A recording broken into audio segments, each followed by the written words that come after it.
Bavukanyi bakunzi ba Radio Maria Burundi, ijwi ry'Imana iwacu, ijwi ry'Imana iwanyu, mwebwe mwese mutwumviriza mu Burundi, muri Brezil no kw'isi yose, ndabaramukije amahoro ya Kristo. Uyu munsi ni umunsi wa gatandatu wa kane w'ukwezi, igenekerezo rya 25 mu Kakaro 2026. Duhimbaza umunsi mukuru wa Yakobo umutumwa. Turazirikana amajambo meranda twumvise mu bisomwa vy'uyu munsi.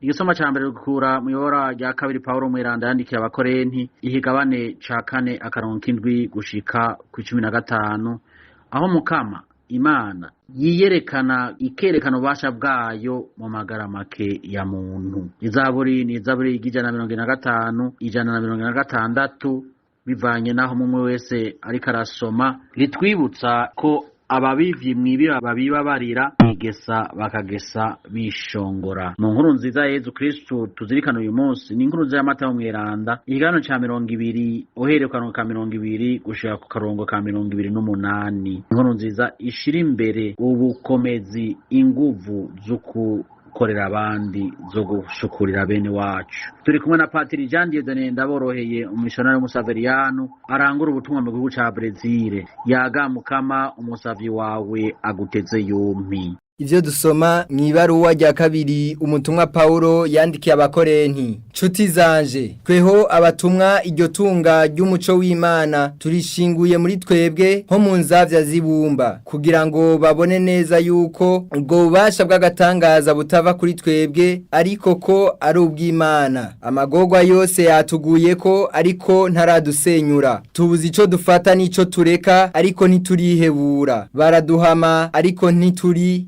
kahebwe, baradukubita hasi ariko ntitugirira. Aho turi hose twamanana ntaryo mu mubiri wacu amagorwa y'ugwishe Yezu, kugira ngo ubuzima bwa Yezu nabwo nyene bwibonekeze mu mubiri wacu. Nanone twebwe turi bazima, twirigwa turacirirwa urupfu duhogwa Yezu, kugira ngo ubuzima bwa Yezu nabwo nyene bwibonekeze mu mubiri wacu wagenewe gupfa. Mu bitabo vyerandanditswe ngo naremeye, nico gituma navuze. Natwe nyene dusanga uwo mutima wo kwemera, ni naco kidutuma kuvuga. Turazi neza yuko uwazuye umukama Yezu ari wazotuzura natwe kumwe na Yezu, kandi azotuvyagiza iruhande yiwe turi kumwe namwe. Erega ivyo tugira vyose ni mwebwe tubigirira, kugira ngo mu gusesekara inema igwize mu bantu bongerekanye umutima wo gukenguruka ngo Imana ninahazwe. Iryo ni ijambo ry'umukama.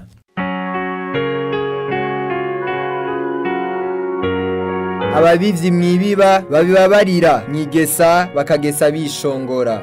Ababivyi mwibiba babibabarira, mwigesa bakagesa bishongora. Igihe umukama yabohora imbohe za Siyoni, twari tumeze nk'abari mu ndoto. Niho akamwemwe kashaka kutwica, imvyino zikasana.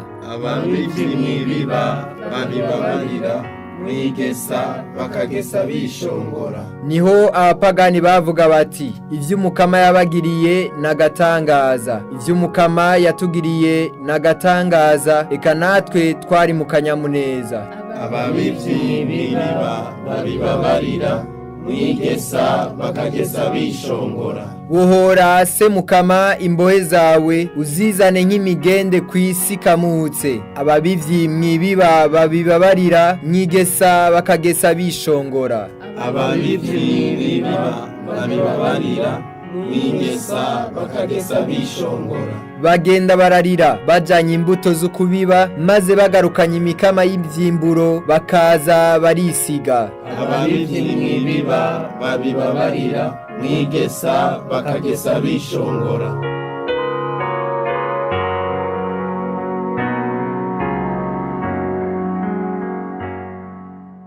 Ivyo dusoma mu nkuru nziza Yezu Kristo nkuko cishirizwa na Matayo mweranda. Nyina wa Yakobo na Yohani bene Zebede aregera Yezu aherekejwe n'abahungu biwe, aramufukamira amusaba ijambo. Yezu ati, ushaka iki? Nyamugore ati tegeka ko aba bahungu banje ubona bo kwicara umwe iburyo bwawe uwundi ibubamfu mu bwami bwawe. Yezu nawe arishura ati ntimutegera ico musavye, mwoshobora kunywa ikarisi nzonywa? Bati turabishobora. Nawe ati ivyo ni vy'ukuri ikarisi yanje muzoyinywa, navyo ivyo kwicara iburyo n'ibubamfu bwanje sije ndabitanga, vyagenewe abo data yabiteguriye. Bagenzi babo 10 bavyumvise bagira umwikomo zamvukane zibiri. Yezu nawe arabakura arababarira ati murazi ko mu bapagani abatwara ibihugu bigenza bakabiserura ko ari abakuru, abakuru nabo badahisha ubukuru bwabo. Mwebwe mweho ntimuze mubigenze gutyo. Uwushaka kuba umukuru muri mwebwe araba ari we ababera umusuku, nawe ushaka guhabwa ikibanza c'imbere abwirizwa kwigira umushumba. Umwana w'umuntu nawe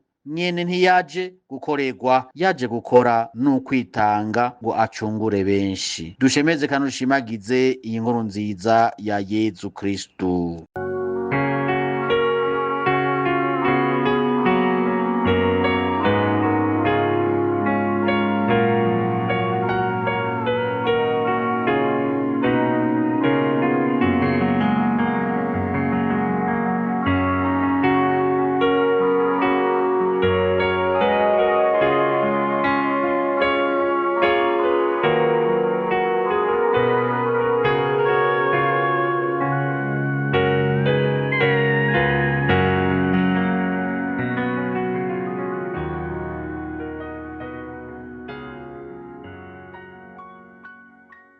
Bavukanyi bakunzi ba Radio Maria Burundi, ijwi ry'Imana wacu, ijwi ry'Imana wanyu, mwebwe mutumviriza mu Burundi no kwisi yose, ndabaramugije amahoro ya Kristo. Uyu munsi duhimbaza umunsi mukuru wa Yakobo umutumwa. Niho rero tuzirikana ijambo rihambaye ritwibutsa ko umuntu wese ahamagariwe gukurikira inzira Yezu nk'umutumwa wa Yezu. Uyu munsi ekleziya yo kwisi yose iri mu kanyamuneza wo guhimbaza umunsi mukuru wa Yakobo umutumwa, umwe mu bigishwa Yezu wenyene yihamagariye. Umwe yari kumwe na Petero na Yohani igihe Yezu yihindura imbere yabo ku musozi wa Taboro. Niwe rero nyene uwo mutumwa Yakobo yahavuye atanga ubuzima bwiwe ku bwa Kristo. Inzira z'ubuzima bwiwe rero ni inzira y'umukristo wese ahamagariwe kurangura, ahamagariwe kurengera ubwishime, akaharanira ukwicisha bugufi, ubwitonzi. Umuntu ahamagariwe kurengera ubwishime bw'ushaka gukorerwa, akagira akanyamuneza gukorera abandi. Umuntu ahamagariwe kurengera ubwishime bwo kugira ubwoba mu magorwa, ahubwo ahagira ubutwari mu gutanga ubuzima bwiwe ku bwa Kristo. Ijambo ry'Imana rero ry'uwo munsi riduhamagarira kubandanya tukurikira amakanda ya Yezu Kristo muri iyo nzira nyene. Ni muri iyo ntumbero nyene rero umukama atarondera abantu beranda buzuye, ariko arondera imitima imwugurukiye, imitima yugurukiye Imana yakira ishaka ryayo. Paulo mweranda mu gisoma ca mbere aratwibutsa yuko tweho abatumwa iryo tunga ry'umuco w'Imana turishingiye muri twebwe nko mu nzavya zibumba, kugira ngo babone neza yuko ubwo bubasha bw'agatangaza butava kuri twebwe ariko ari kubw'Imana. Ngaya amajambo ahambaye kandi adukomeza mu kwemera kwacu. Erega abavukanyi tuba muri iyi si ya none aho abantu bashaka kuboneka ko ari abantu b'ibihangange, abantu bakomeye, abantu bakoresha igikenye, abantu biyemera. Tukanyegeza amagara make yacu, tukanyegeza ibikomere vyacu, tukanyegeza ibicumuro vyacu, tukanyegeza uko turi, tugashaka kwiyereka uko tutari. Ariko Imana yo ngibona vyose, kandi yaturemye ngo ntitora abantu bakayangana, ariko itora abo bose bayugurukira, bakugura umutima wabo kubwayo. Yakobo mweranda aratwereka yuko nawene kuva kiri muto atavutse ari mweranda, ariko ari Imana yonyene yamwigiriye mweranda. Igihe bari kumwe na mwene wabo Yohani, yamarondera nk'uko twavyumvise mu nkuru nziza ibibanza vy'imbere, nk'uko nyina wiwe yariko arabibasabira ngo umwe aje iburyo uwundi bubafu bwa Yezu. Yezu akamwishura ati ni iby'ukuri ibyo kwicara iburyo n'ibyo kwicara ububafu bwanje sije ndabitanga, vyagenewe abo data yabiteguriye.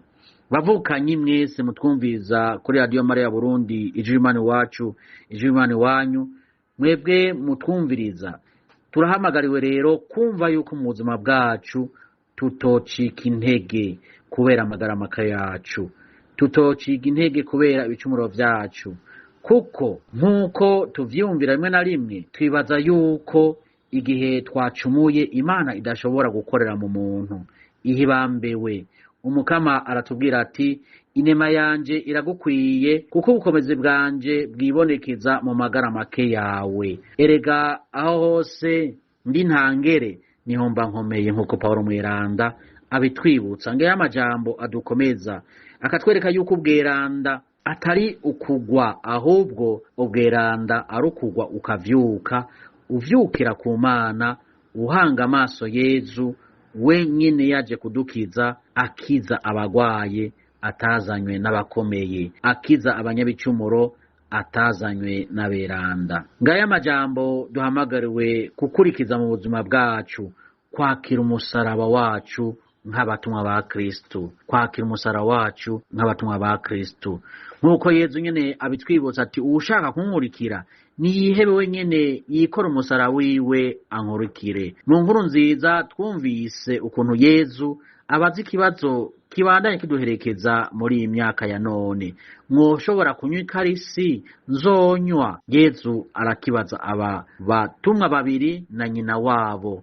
Iki kibazo rero nticerekeye gusa Yakobo na Yohani na nyina wabo, ariko cerekeye ahanini umwe wese muri twebwe. Mbega turashoboye kugumya ibanga kubera ibatisimu twarose mu gihe dushikirwa n'amagorwa, mu gihe dushikirwa n'amagara make, maze tukumva yuko ayo magara make agiye kuturengera? Mbega turashoboye kubabarira bene wacu badukomerekeje bihagije? Mbega turashoboye kugira ikigongwe bene wacu baducumuye ko bihagije? Mbega turashoboye gukunda abo tubona yuko batadukunda kandi batwanka kandi baduhama? Mbega turashoboye kubandanya dufasha bene wacu mu gihe atanumwe adukengurukira adushimira? Mbega turashoboye kumenyesha inkuru nziza muri iyi si ya none mu gihe abantu babaye basinda bibazwa ataco bakinezwe? Paulo Mweranda aratwibutsa ayo majambo ashinga intahe Yezu Kristo, aho avuga ati inema yanje iragukwiye.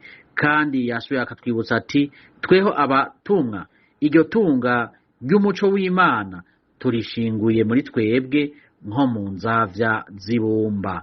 Ndabisubiramwo kugira ngo babone neza yuko ubwo bubasha bw'agatangaza butava kuri twebwe, ariko ari ubw'Imana. Aya majambo aratwibutsa byinshi, cyane cyane aho abantu basigaye baheba ukwemera kwabo bagatwagwa n'ibiguruka, bakiruka iyo bavuze inzamba.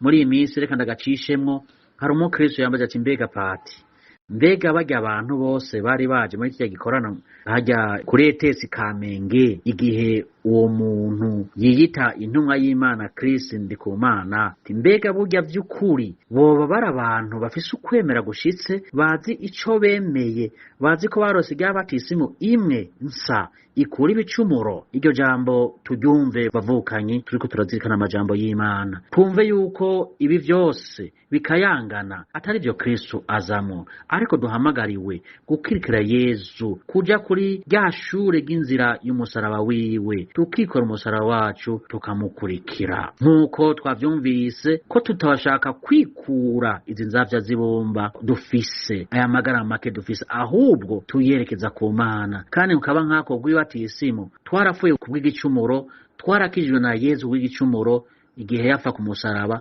tuzukana nawe igihe yazuka. None rero bavukanye, tubitegere kandi tuvyumve, maze tumenye yuko duhamagariwe kumenya yuko umusaraba uduherekeza mu buzima bwacu, so kwikura umusaraba ahubwo no kugendana, maze turi kumwe na Yezu vy'ukuri, cyane cyane bijanye n'ukwemera kwacu.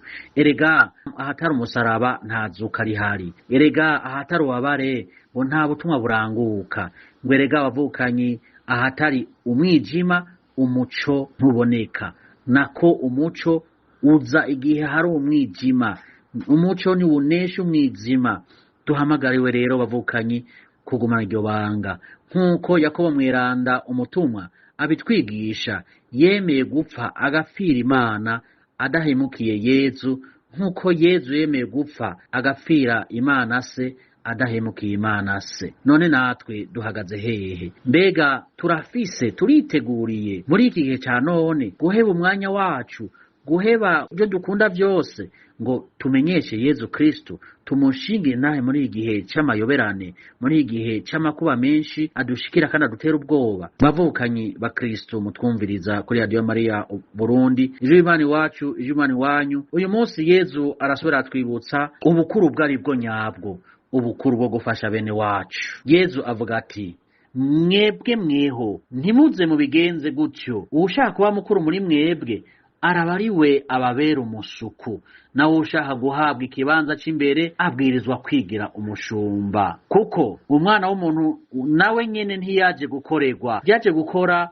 n'ukwitanga ngo acungure benshi. Ngaya amajambo ahambaye umukama ariko aratwigisha. Kuri igihe ca none tubona vyinshi, tuzokumva vyinshi biza bidutera ubwoba, ariko ntiduhugumbwe, ariko dukomere ku mutima, dukomeze ukwemera kwacu. Yezu erega araheza agashimira canke agahezagira abamukorera. Iyi si yoyo ikomera amashi abafise ububasha bwo kuri iyi si. Yezu we ahezagira abato bato. Niko Yezu yabitwigishije mu minsi y'Imana iheze ati, ndagushemeza dawe kuko wahishije ivyo bintu abanyabwenge be n'abahinga ukabimenyesha ibitazi. Ngo niko dawe niko wabishatse. Uyu munsi ijambo ry'Imana riratwereka ko twogira inguvu shasha, twosaba inguvu z'umutima kugira ngo tubandanye dutegera amajambo kandi tubandanye dukomeza ukwemera kwacu twarose igihe twabatizwa. Muri igihe ca none duhura na vyinshi, duhura n'imbuga ngurukana bumenyi, duhura n'ibi vyuma bishasha bigezweho, maze bikanagukanga, ariko nibidutakaza nk'uko umuvyeyi wacu Papa abitwigisha. Muri iki gihe ca none abantu barirukira ivyuma nkorano nyabwenge, bituma duta ubuntu. Ngo duhamagare gukomeza ubutwari mu kuguma tubungabunga ubuntu bwacu twaremanywe n'Imana, twahawe n'Imana. Niho rero tubikura mu nyigisho umuvyeyi wacu Papa ariko kuturungikira ku nimero 15. Umuvyeyi wacu Papa rero aratwibutsa yuko ivyuma vy'ubu, ivyo vyuma bigezweho bitotuma dutakaza ubuntu, ariko duhamagariwe kubikoresha atari byo vyodukoresha. Ngwerega ivyuma bigezweho ntibizoza bihindura ngo bisubirire umuvyeyi ahendahenda umwana, abungabunga umwana. Erega ivyuma ngurukana bumenyi ntibizoza bisubirira umusaseredoti aheretse nkuka ya misa n'amasakaramentu. Erega ivyuma ngurukana bumenyi bavukanyi ntibishobora gusubirira umuntu akunda urukundo rumwe Yezu yatwigisha, rukunda bene wacu tugakunda n'abansi bacu. Yezu ntazotubaza kangahe twakoresha ivyuma ngurukana bumenyi, vyaremwe n'abantu, vyakozwe n'abantu, ariko azotubaza kangahe twakunze bene wacu twifashishije nyene ibi vyuma ngurukana bumenyi, twifashije ubwenge Imana yaduhaye, twifashije ubuntu Imana turemanye. Bavukanyi ba Kristo mwese mudukorera kuri Radio Maria Burundi, ijwi Imana iwacu, ijwi Imana iwanyu. Yakobo mweranda duhimbaza uyu munsi aratwibutsa vyinshi. None twebwe turahamagariwe iki? Duhamagariwe kurondera ibibanza vy'imbere canke duhamagariwe gukorera Imana na bene wacu? Ngiri ijambo ridutuma dusubira mu bwenge bwacu, dusubira mu mitima yacu, kugira ngo twikebuke, tubaze umutima wacu aho tugeze, iyo turiko turaja niyo twaje tuva. Uyu munsi muri aya majambo tuhejeje kumviriza, dusabire kandi bene wacu bava baronka ubusaserdoti muri diocese nkuru ya Gitega no muri diocese ya Ruyigi, maze umukama abafashe kuba abasaserdoti barangura ubutumwa bifashishije Yezu Kristo, abasaserdoti bitonda, abasaserdoti begereye aboro, abasaserdoti bahamagara kumenyesha inkuru nziza gushika ku mpera z'isi. Cyane cyane tusabire cyane cyane n'abasaserdoti babiri bamissionari basaveriano buca batirwa muri diocese nkuru ya Gitega. Ese umutima wa Guido Maria Comfort mweranda wafasha bakamenyesha inkuru nziza gushika ku mpera z'isi no ku mpera z'imitima y'abantu, maze aho hose babandanye baharanira kumenyesha inkuru nziza ya Yezu Kristo, nk'uko Pawulo mweranda twibwirisha ati noba ndagwiciriye ntamenyesha inkuru nziza. Mbere bose nk'uko ekleziya mu ntimatima yabwo mu butumwa bwabo kumenyesha inkuru nziza kw'isi yose, tushobore kubaka isi twigire umuryango umwe muri Kristo, tuzobana na Yezu nk'umuryango umwe, maze tube abavukanyi bafise dawe umwe, bavuga bati dawe wa twese nk'uko twama twabisavye iminsi yose muri cyagisabisho Yezu nyine yatwigisha. Dusaba Mukama yadufashe, ntitugire ubwoba mu kumenyesha inkuru nziza, ntitugire ubwoba nibishika muri iyi si, ntitugire ubwoba ariko nitwishire hejuru. Dufashe dusaba Mukama kwikora umusara wacu, ukorere bene wacu, tubabera abasuku nk'uko bikwiye. Ese Yakobo mweranda umutumwa yodusabira, ese ekleziya yo kw'isi yose yoronka abasaserdoti beranda, imiryango ishinga intayi Yezu Kristo n'ugwaruka ruhamagariwe kumenyesha inkuru nziza kw'isi yose. Amen. Nimuhorana Umukama.